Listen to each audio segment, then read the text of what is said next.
À la une de l'actualité, dans cette édition, un nouveau parti politique d'obédience sankariste sur la scène politique nationale, Progressistes Unis pour le Renouveau, est porté sur les fonds baptismaux hier samedi à Ouagadougou.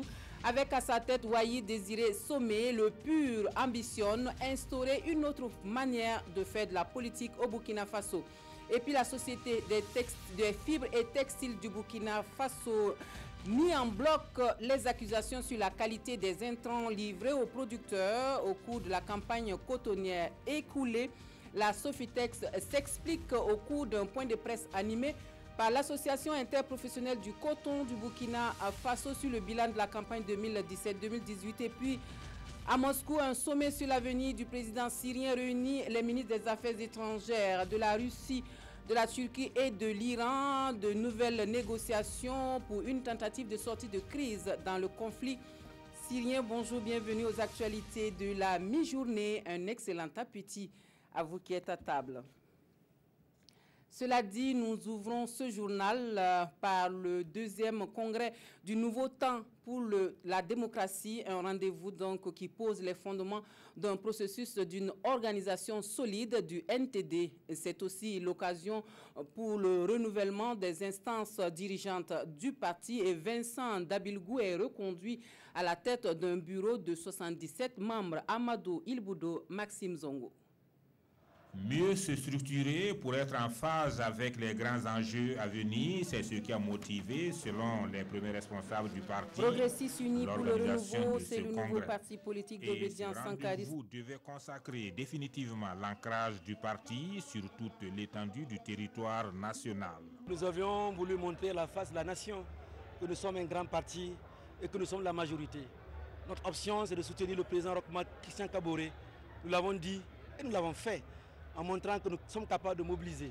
Au terme d'intenses débats et de concertation, un bureau exécutif national de 77 membres a été présenté au public. Le président sortant, Vincent Dabilgou, a été reconduit à la tête du parti. Nous sommes en train de travailler pour que 2020 devienne facile pour la majorité, pour le soutien que nous devons apporter au président Roch-Marc Christian Kaboré. C'est pour ça qu'il faut nous organiser. Et pour s'organiser, il faut des structures. Et pour avoir des structures, il faut des hommes. Nous n'avons plus le soin de choisir. Nous n'avons plus le soin de sélectionner les gens qui doivent diriger désormais notre parti. Et vous avez vu le nombre. Nous avons fait exprès pour faire en sorte que tout le monde se sente concerné. Toutes les communes se sentent concernées. Toutes les provinces se sentent concernées. Pas que c'est une grande bataille. C'est une bataille que nous devons gagner. Et nous sommes prêts pour le combat. Nous sommes prêts pour la bataille. Nous sommes prêts pour les élections. Palguim Sambaré a été désigné premier vice-président. Deuxième vice-président, Issa Bari. Souleymane Soulama est le troisième vice-président. Le secrétariat général est occupé par une femme, Zalissa Koumari. Progressistes Unis pour le Renouveau, c'est le nouveau parti politique d'obédience sankariste qui vient de voir le jour au Burkina Faso. Le PUR créé par les transfuges de l'UNIR-PS dit n'être ni pour le moment ni de l'opposition ni de la mouvance présidentielle, mais l'ambition qu'il affiche, c'est de purifier la scène politique nationale. C'est Wayi Justin Somé qui préside aux destinées donc du nouveau parti politique dont l'Assemblée générale constitutive a lieu hier à Ouagadougou. Césaire Carfo Bouma Ernest Nébié pour les précisions.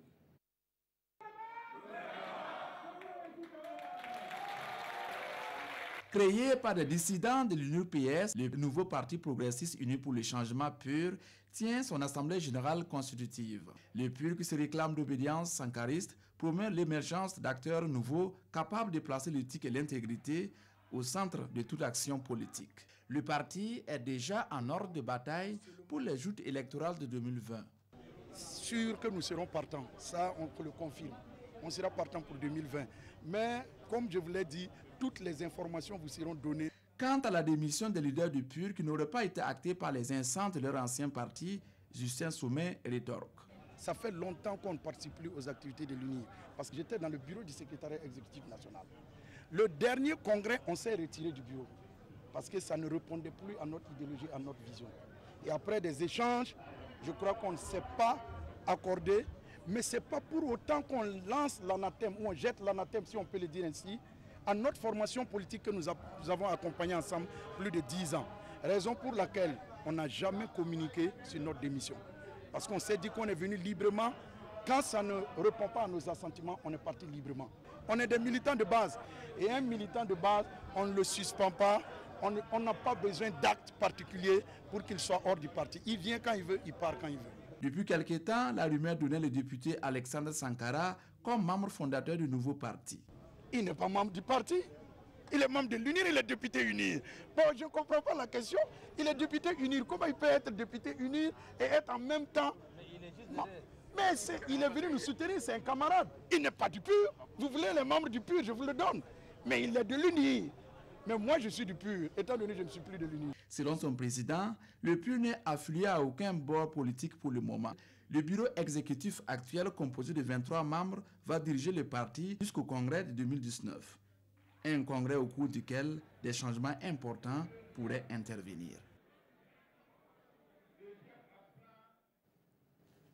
La voix de Pascal Canet sur ce reportage. Autre point de l'actualité, on parle santé à présent avec la communauté internationale prête à vaincre le palu, ou du moins c'est l'interpellation cette année à l'occasion de la journée mondiale de lutte contre le paludisme. Un appel qui traduit l'engagement collectif à mettre fin à cette maladie. Quelle est la situation du paludisme sur le terrain au Burkina Faso? La réponse nous vient du sud-ouest avec ce constat fait pour nous par Bernard Kombelem et Aboubacar Traoré. Le hall d'attente du dispensaire du centre médical de Gawa est bondé de patients ce matin. C'est presque devenu la règle. La majorité de ces malades seront diagnostiqués souffrant du paludisme, une maladie endémique qui est la première cause de consultation dans ces centres de santé. La plupart du temps, plus de 50% des cas de palu concernent les enfants de moins de 5 ans.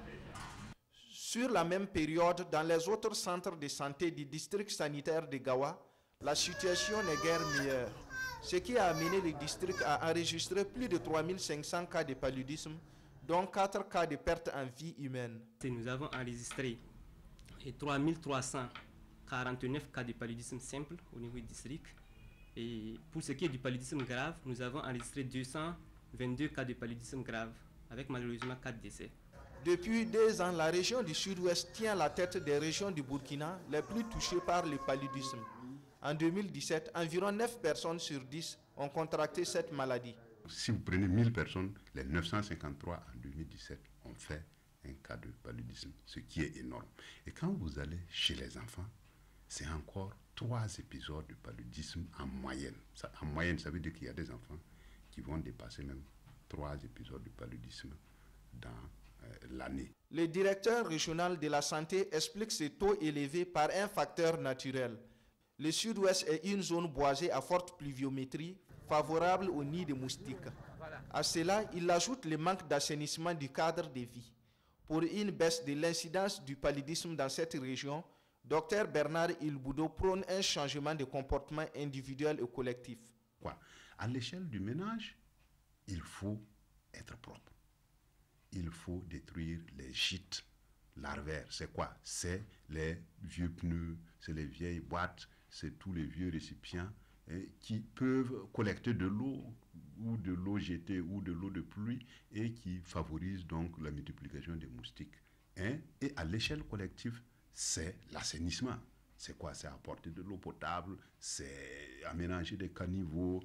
En plus de ceci, il faut se rendre immédiatement dans une formation sanitaire en cas de fièvre, surtout pour les femmes enceintes et les enfants.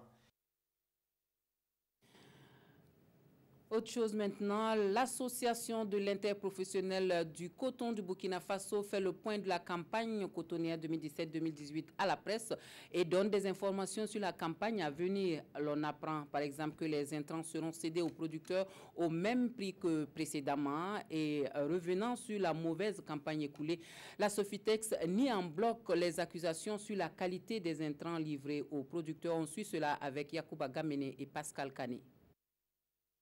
Pour 820 000 tonnes de coton annoncées, le Burkina n'a pu produire que 613 000 tonnes de coton au cours de la campagne 2017-2018, soit une baisse de plus de 20 000 tonnes. Une baisse qui coûte sa place de premier producteur africain de coton au Burkina Faso.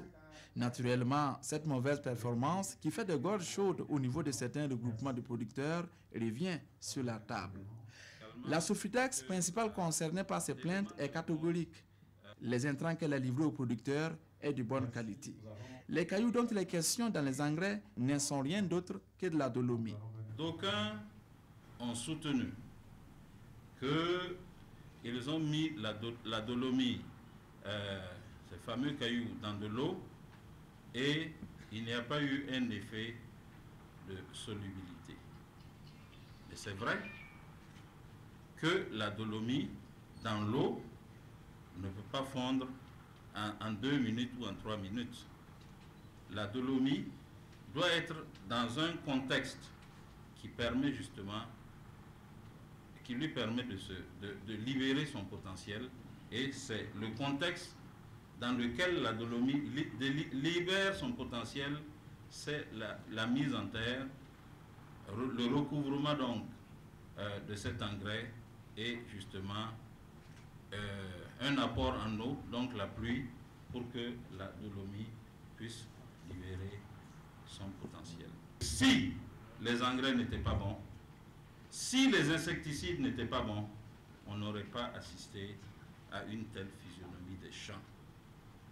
Ce qui s'est passé, c'est qu'il y a eu, en dépit, en plus des quelques poches de sécheresse, dont l'amplitude a été assez sévère au niveau donc de la zone Sofitex, il y a eu un arrêt brutal des pluies et tout le monde sait que l'eau est importante pour le développement du cotonnier. Et le fait qu'il n'y ait pas eu de pluie a créé un phénomène de prolifération des attaques parasitaires, parce que justement la chaleur favorise donc l'écourtement de la multiplication des parasites sur le cotonnier. Voilà.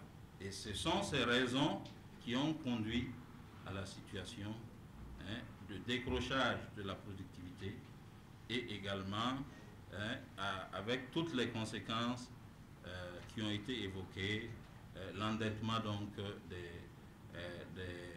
des GPC, des SCOP et la baisse de la Marie qui a été évoquée ici.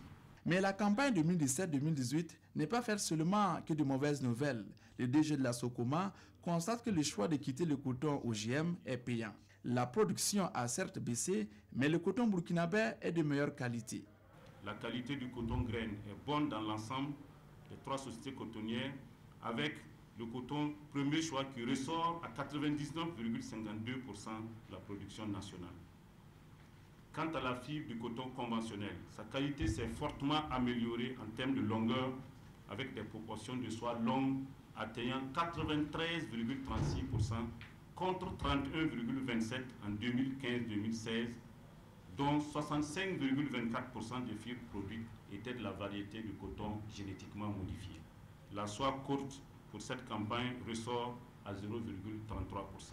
Ces résultats révèlent que les principaux problèmes qui ont conduit la suspension provisoire de la culture du coton génétiquement modifié sont quasiment résolus et confirment, si besoin en était encore, la justesse du choix fait par les acteurs de la filière. Fort de cette expérience, l'AICB compte poursuivre sur la même lancée pour la campagne 2018-2019. Les producteurs pourront acquérir les intrants au même prix que la saison écoulée grâce à une subvention de plus de 6 milliards de francs CFA des sociétés cotonnières. Et pour une agriculture encore plus performante, le kit d'irrigation goutte à goutte se présente comme une solution innovante. Le kit RMG est un système qui aide à humidifier et à fertiliser les sols pour améliorer la production agricole et avec cela une économie d'énergie assez importante. On voit tout cela avec Moussa Ouedraogo et Bouma Ernest Nebi. Vous percez et vous montez la sortie. Ensuite, vous montez. Ange Andri explique ici le fonctionnement du système d'irrigation goutte à goutte RMG. Un système qui facilite la fertilisation des sols. Qui sont des kits modulables, adaptés à la parcelle, qui sont facilement montables au niveau de l'agriculteur qui peut monter lui-même tout seul. Donc vous voyez là, on a le coude, la vanne, le filtre, et puis l'entrée de la parcelle, les vannettes, et le porte-rampe, et les lignes de goutteur ou rampe. Et donc, c'est adapté surtout pour les cultures maraîchères. Il suffit de monter la barrique ou le fût à 1 mètre minimum pour avoir l'eau qui descend par gravité et qui arrose les plantes. Encore appelé kit d'irrigation familiale, le système RMG est modulable en fonction de la superficie du champ à humidifier. Le système RMG peut irriguer jusqu'à 2500 m² de superficie. Il possède de multiples avantages pour un climat comme celui du Burkina. Vous savez que les problèmes d'eau sont de plus en plus récurrents au Burkina Faso. Pas qu'au Burkina, mais surtout au Burkina, surtout en termes de volume de précipitation et de périodicité. Il peut pleuvoir beaucoup, mais à des mauvaises périodes. Donc l'avantage de ce genre d'appareil, qui peut s'adapter à toutes les cultures, c'est de maîtriser l'eau. Donc l'agriculteur ou le producteur maîtrise l'eau, fait des économies en eau, en carburant parce qu'il n'est pas obligé de pomper à chaque fois trop son eau, en produits phyto, en engrais. Le système d'irrigation est ici présenté aux ONG, au ministère en charge de l'agriculture et à bien d'autres partenaires. Le kit RMG n'a besoin ni d'électricité ni de carburant pour fonctionner. Et puis ce changement à la tête de la maison de l'entreprise du Burkina, le nouveau directeur général, Lansina Aki, n'est pas un inconnu, c'est un ancien cadre qui signe son retour à la maison et il entend travailler à renforcer davantage les entreprises privées burkinabè. Konsoun Koulibaly, Omar Zombri. Par cet acte, Lansina Aki prend officiellement les rênes de la maison de l'entreprise. Il remplace à ce poste de directeur général Issaka Kargougou après 15 ans de service à la tête de l'institution. Déjà, d'importants défis se profilent à l'horizon pour le nouveau responsable. Je dois, dans l'environnement actuel des choses, développer des initiatives allant dans le sens de renforcer la confiance que le secteur privé burkinabè a placée en cette structure. Offrir un ensemble de services pour que le secteur privé burkinabè puisse être dynamique et prospère. L'un des éléments les plus importants, c'est de consolider les acquis. Et des acquis, le directeur général sortant en a engrangé un certain nombre. Nous avons beaucoup travaillé à créer une maison de toutes pièces. Et aujourd'hui, à l'heure du bilan, nous pouvons noter qu'elle compte au moins 900 membres, qu'il y a plus de 80 personnes qui y travaillent. Nous avons mobilisé plus de 46 milliards de francs CFA auprès des bailleurs de fonds en faveur du secteur privé. Il y a au moins 75 000 nouvelles entreprises qui ont été créées de 2006 au 31 décembre 2017. Et la maison aujourd'hui a un patrimoine propre d'au moins 4 milliards de francs CFA. Lansina Aki a été retenu à ce poste suite à un appel à candidature. Diplômé en sciences de gestion, l'homme revient à la maison de l'entreprise après 3 années passées comme directeur de l'industrie et de la promotion du secteur privé à l'Union économique et monétaire ouest-africaine, UEMOA. Nous allons à Bobo-Dioulasso pour le bilan de la Semaine nationale de la culture, 1 mois après la tenue de l'événement. L'on note dans l'ensemble une satisfaction générale. Il n'empêche que des mesures soient envisagées pour un format de la SNC plus convenable pour la suite. Lamine Karantao, Mireille Carole Touma. Note de satisfaction pour le comité d'organisation de la 19e édition de la Semaine nationale de la culture SNC. Tenue du 24 au 31 mars 2018 à Bobo-Dioulasso, sous le thème « Sauvegarde des valeurs culturelles », enjeux et défis, cette édition aura tenu le pari malgré quelques difficultés. En termes de satisfaction, c'est la réalisation effective de près de 20 activités qui étaient prévues sur 22 espaces. On a pu tous les tenir malgré les contingences qui étaient liées aux moyens limités dont on disposait.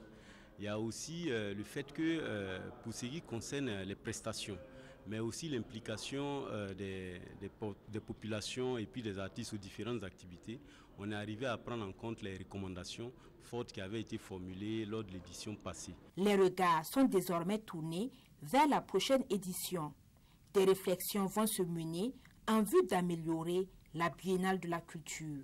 Un des points qu'il faut souligner, c'est le fait que déjà, comme le ministre l'a annoncé, on va avoir cette grande réunion voilà, de tous les acteurs de la SNC pour voir véritablement quel type de format il faudra mettre en place pour qu'il y ait une biennale qui réponde aux aspirations et aux attentes des populations. À cet effet, il est prévu des états généraux de la Semaine nationale de la culture. La 20e édition de la SNC devrait se tenir du 21 au 28 mars 2020. Et puis les jardins de la RTB qui passent par les mains d'experts en jardinage. Résultat, c'est un autre visage que présente la cour de la télévision du Burkina, plus belle et plus attrayante. Une action à mettre au compte du partenariat entre la mutuelle des travailleurs de la RTB et l'Association nationale des jardiniers et pépiniéristes du Burkina. Roger Bembamba Draman Guéné sur cette action d'embellissement.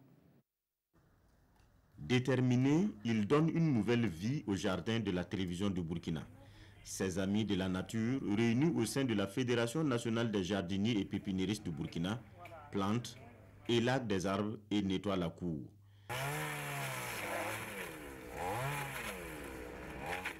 C'est le fruit d'un partenariat entre la jeune fédération et la mutuelle des travailleurs de la RTB. Comme ils pourront le faire partout au Burkina, ils veulent donner un visage vert à la RTB. La fédération s'engage réellement à créer un cadre vraiment sain autour donc, de la RTB, parce que nous voulons vraiment planter et entretenir, parce qu'il ne suffit pas de planter, mais il faut entretenir pour que ça soit vraiment, l'action vraiment puisse être pérenne. Pour ce partenariat test avec la RTB, ils sont venus de 5 régions du Burkina. Ce partenariat, ils l'espèrent bien, pourra leur ouvrir des portes dans d'autres structures. Nous ne sommes pas encore bien connus et nous ne pouvons toucher le public à travers la presse. C'est la raison de notre partenariat avec la mutuelle pour nous permettre de nous ouvrir au grand public.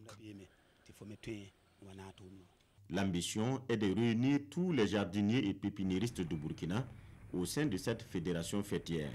Une union dont l'objectif principal est de professionnaliser davantage le métier. Et puis, l'un des hommes les plus forts du monde est burkinabé et ce n'est pas un débat. Ahmed Sanou, dit Iron Baby, sacré champion du monde, donc samedi 7 avril dernier, en long life, ou si vous voulez porter à l'épaule, termina ex aequo avec le Britannique Eddie Hall. De retour au Bercail, ses fans lui réservent un accueil chaleureux tôt ce matin à l'aéroport international de Ouagadougou. Jean-Modeste Ouedraogo y était.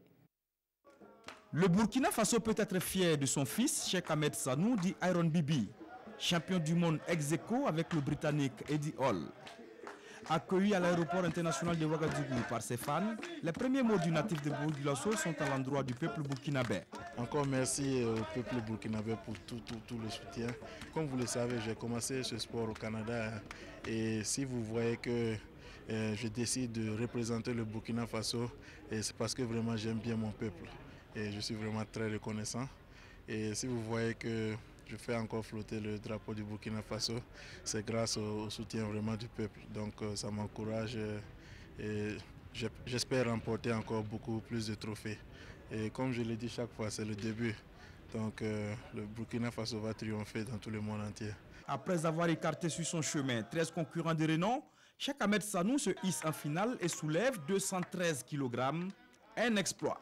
La compétition, c'était vraiment une compétition très difficile parce que les adversaires étaient tous de niveau. Il y avait beaucoup de poids super lourds, surtout le Britannique, il est plus lourd que moi. Et je me suis entraîné ici au Burkina Faso et puis je suis allé en Angleterre environ 7 jours avant la compétition pour m'adapter un peu. Et vraiment les entraînements et puis les bénédictions ont payé. La cote de popularité du Burkinabé est de plus en plus grandissante et en attendant de reprendre la compétition, Cheikh Ahmed Sanou mérite tout simplement du repos et de la reconnaissance. Bon vent à Iron Bibi. Actualité hors de chez nous, la Syrie au centre d'un sommet en Russie. L'avenir du président Bachar al-Assad est évoqué à Moscou au cours d'une énième rencontre entre des ministres des Affaires étrangères de la Russie, de la Turquie et de l'Iran. De nouvelles négociations pour tenter d'avancer vers un règlement politique du conflit syrien. Les chefs de la diplomatie russe, turque et iranienne se sont réunis ce samedi à Moscou pour renouer le dialogue. Un dialogue entre les soutiens de Damas que sont la Russie et l'Iran et Ankara qui plaide la cause des rebelles. Les ministres des Affaires étrangères devraient évoquer les divergences de fond, notamment l'avenir du président syrien Bachar el-Assad à la tête du pays. En avril, les chefs de l'État de ces trois puissances s'étaient rencontrés à Ankara et s'était engagé à coopérer pour parvenir à un cessez-le-feu durable en Syrie. Depuis 2011, ce conflit a fait plus de 350 000 morts. Quelques mélodies pour refermer ce journal avec ABBA, le mythique groupe suédois des années 70 qui annonce son retour. Mais pour ceux qui rêveraient de revoir les idoles, leurs idoles donc, qui se sont séparés dans les années 80, ils devraient se contenter des avatars qui seront sur scène car les vrais artistes ont aujourd'hui plus de 70 ans. Qui n'a pas dansé sur un titre d'ABBA? Le mythique groupe suédois des années 70 annonce son retour. Les 4 membres ont enregistré 2 nouveaux titres 35 ans après leur dernier album. Mais ne comptez pas les revoir sur scène, ce seront leurs avatars qui feront le show. Le groupe aux 400 millions d'albums s'est séparé en 1982 après avoir régné sur la planète disco pendant une décennie avec des titres comme Waterloo, Dancing Queen ou encore Mamma Mia. Ils ont aujourd'hui entre 68 et 73 ans.